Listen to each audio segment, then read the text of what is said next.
Since the tragic death of George Floyd, I've been trying to decide what to say or whether I should say anything about it. In part, this is because I don't know what to say. Little of what I've read on social media regarding the subject seems helpful to me. It's mostly a mixture of anger and guilt, with a few conspiracy theories mixed in. I've been reluctant to speak because so many others have said that silence is complicity. This rubric seems overly simplistic. It does little to help people process what has happened. Such a sentiment is merely an attempt to predispose people to a particular response. If the precipitating event weren't so grievous and the subject less incendiary, we might even call it a thinly disguised attempt to bully others into a preferred opinion. Silence in times such as these can mean many things. Silence can be an expression of grief or dismay. It can signify disapproval. Silence may simply be the response of those who don't know what to say. And sometimes silence is the disposition of the wise. For people of my age, the distress of recent days must seem strangely familiar. Smoke billows behind a rocket that hurtles American astronauts into space. Cities burn as people march in the streets and loot stores. It feels like the 1960s again, except without any of the hope. The timing of this latest crisis was also striking, coming as it did just as some states appeared to be on the verge of reopening from the COVID-19 pandemic. Some people, whether joking or serious, posted memes that implied that the death of George Floyd was part of a larger conspiracy. I am more inclined to think that there are more ordinary forces at work. Call it sin or fallen nature. It's the principle Bruce Cockburn describes when he sings, "The trouble with normal is it always gets worse." But to attribute the state of things to sin seems too simplistic. Just as Jesus is the answer to the Christian to every problem, sin is the stock explanation of their cause. The problem with this explanation is not that sin is trite, it's our view of sin that's the trouble. It's too anemic. We're inconsistent and double-minded, congenital hypocrites where sin is concerned. In his book, Not the Way It's Supposed to Be, a breviary of sin, theologian Cornelius Plantinga Jr. notes how newspapers and television often use the adjective senseless to describe acts of murder. Plantinga finds this description puzzling, noting that unless he's grossly impaired, every murder must have made sense to the killer at the time.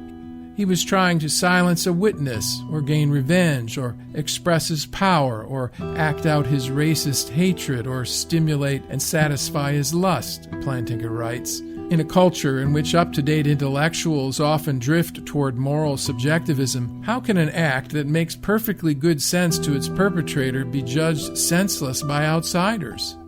The answer, according to Plantinga, is that when pressed, even the most avant-garde observer drops his moral subjectivism, forgets all Nietzschean attempts to get beyond good and evil, and joins the rest of us in expressing shock, indignation, and the metaphysical judgment that a murder does not belong in the world, no matter what its author thinks of it. C.S. Lewis writes about the same moral sense that Plantinga describes in Mere Christianity, calling it the law of human nature or the rule about right and wrong. According to Lewis, it is most observable when people are quarreling. When this happens, two things are apparent. First, the aggrieved party appeals to a standard that he or she expects the other person to know and assumes it will be evident to them. Second, the offender almost always affirms such a rule exists by giving a rationale for their action. As Lewis bluntly puts it, the other man very seldom says, "To hell with your standard." Nearly always, he tries to make out that what he's been doing does not really go against the standard, or that if it does, there's some special excuse. In other words, our moral radar seems to operate on only one band.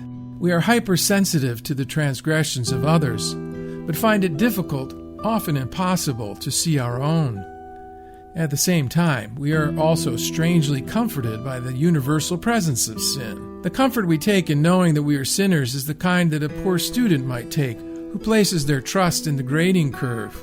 We reason that if sin is common, then we are normal. If there's anything wrong with us, we can at least say that it's only your average garden variety of wrong. Everybody suffers from it. This downgrading of sin inevitably leads to sentimentality. Sentimentality, in turn, produces superficiality when it comes to our assessment of the problems sin creates and their solutions. In an essay entitled Beauty, Sentimentality, and the Arts, Jeremy Begbie identifies 3 traits of the sentimentalist. First, the sentimentalist misrepresents reality by evading or trivializing evil. Evasion makes us selective in our attention. We refuse to focus on those things that are too disturbing to us. Trivialization compels us to put a spin on sin and its consequences. We're willing to acknowledge the presence of evil in our lives, but blunt its sharp edge so that it doesn't make us bleed. Second, the sentimentalist is emotionally self-indulgent. For the sentimentalist, emotion is an end in itself. In other words, the sentimentalist appears to be moved by something or someone beyond themselves, but is, to a large extent, perhaps primarily, concerned with the satisfaction gained in exercising their emotion, Begbie explains. It's enough to feel. There's no need to do. The sentimentalist is outraged by particular acts of sin, but that is all. They may even be outraged at themselves, but it's all a display.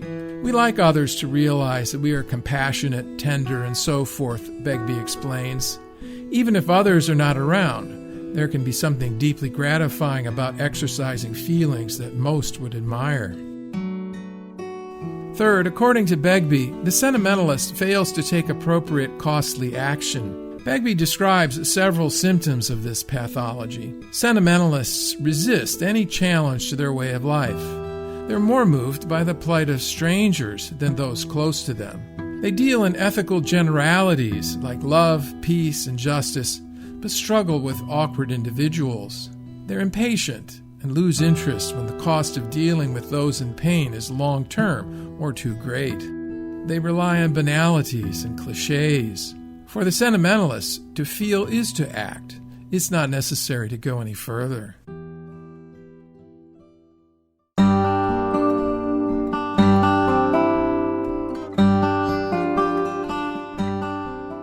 All of these traits seem to me to characterize the conversation sparked by the killing of George Floyd. Actually, to call it a conversation is too generous. Social media platforms like Facebook and Twitter are not really suited for conversation. They don't lend themselves to reflection or careful deliberation.